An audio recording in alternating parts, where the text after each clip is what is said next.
Hello दोस्तों, आज मैं आपको जो कहानी सुनाने जा रहा हूँ उसका नाम है कंजूस व्यापारी। बहुत पुरानी बात है।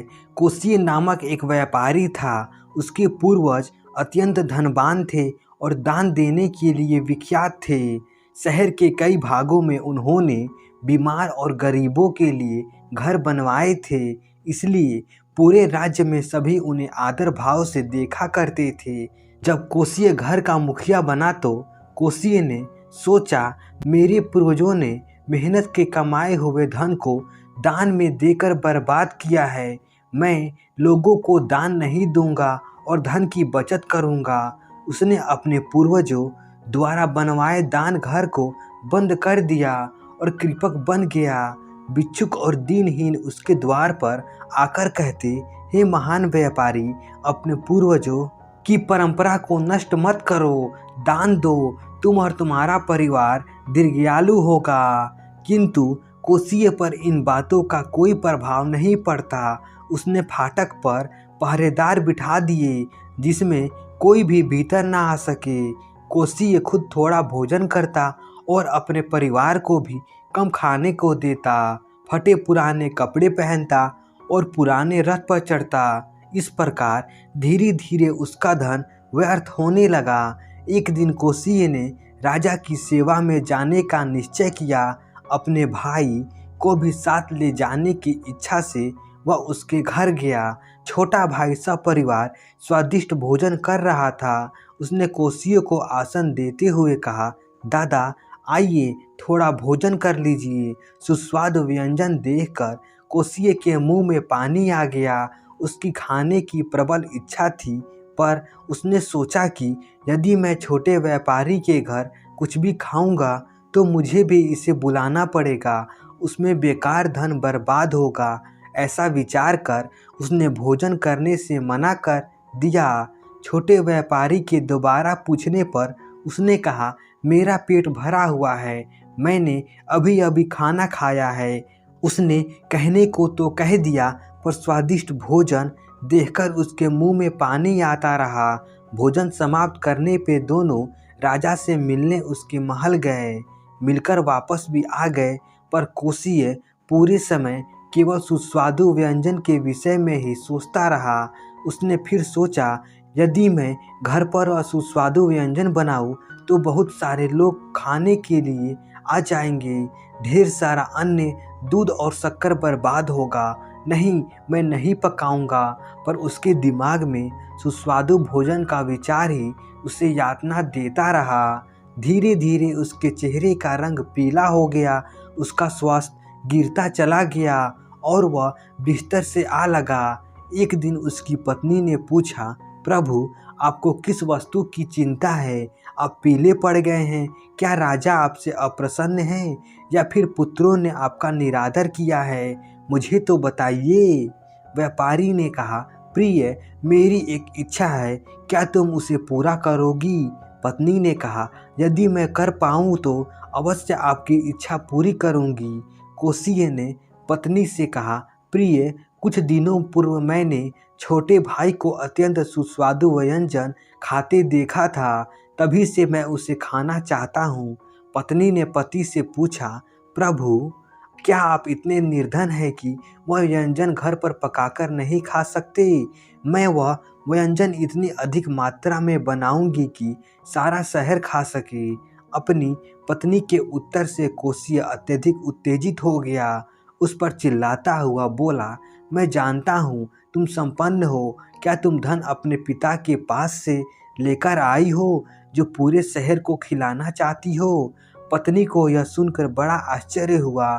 कुछ सोचकर उसने कहा, फिर मैं इतना ही व्यंजन बनाऊंगी जितना हमारे पड़ोस के लिए पर्याप्त हो।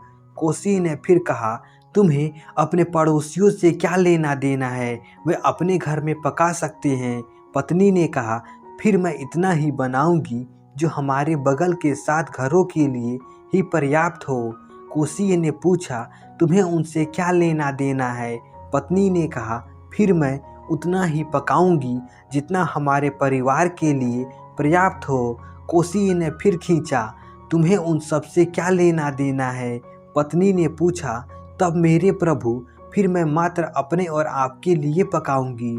कोशिए अभी भी पत्नी से असहमत होता हुआ बोला, तुम कौन हो? तुम क्या कर खाओगी? अंत में पति ने कहा, तब प्रभु कोशिए ने उससे कहा, तुम मेरे लिए मत पकाओ। यदि व्यंजन बनेगा तो कई लोग उसे खाने की चाहत रखेंगे। तुम मुझे बस थोड़ा सा अन्न, चीनी और दूध दे दो। मैं जंगल जाकर पकाकर वही खा लूँगा। व्यापारी की पत्नी ने उसे सभी सामग्रियाँ दे दी। व्यापारी ने गुप्त वेश धारण कर एक सेवक के साथ सारी सामग्रियाँ लेकर चुपचाप वन की ओर प्रस्थान किया। वहां पहुंचकर एक बड़े पेड़ के नीचे चूल्हा बनाया और उस सेवक को आग जलाने के लिए सूखी लकड़ियां लाने भेजा। लकड़ियां लेकर आने पर उसने सेवक से कहा, अब तुम जा सकते हो। सड़क के किनारे मेरी प्रतीक्षा करना। यदि तुम किसी को इस ओर आते हुए देखो तो मुझे बताना। जब मैं तुम्हें बुलाऊं तभी आना।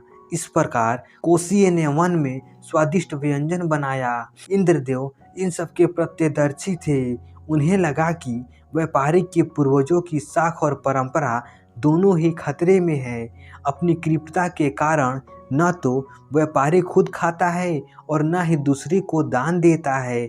इंद्रदेव ने कुछ ब्राह्मणों को गरीबों के वेश में कोशिए के पास भेजा। 5 बिच्छुओं ने आकर उससे पूछा, शहर जाने का रास्ता किस तरफ है? कोशिए ने कहा, क्यों, क्या तुम शहर का रास्ता भी नहीं जानते हो? उस ओर जाओ। किंतु बिच्छुक उल्टे कोशिए की ओर निकट आने लगा।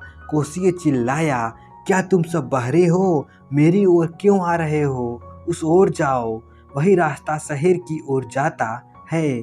बिच्छुक ब्राह्मणों ने कहा, तुम चिल्ला क्यों रहे हो? यहाँ हमें आग और धुआं दिख रहा है। खुशबू से लगता है कि खीर पक रही है। भोजन का समय है और हम लोग ब्राह्मण हैं, हमें भी भोजन करना है।